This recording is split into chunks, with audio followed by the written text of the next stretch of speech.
আপনি তো ডেঙ্গুতে আক্রান্ত হয়েছিলেন, এখন কেমন আছে?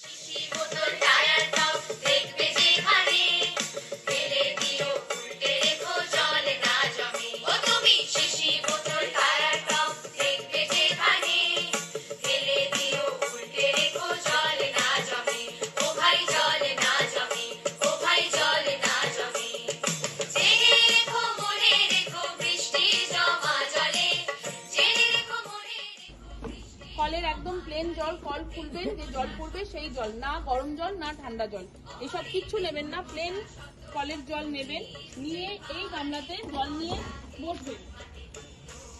যে পাটা আপনাদের খোলা আছে, ঠিক আছে, সেই পাটা এই গামলায় চুবিয়ে খানিকক্ষণ বসবেন। হাত দিয়ে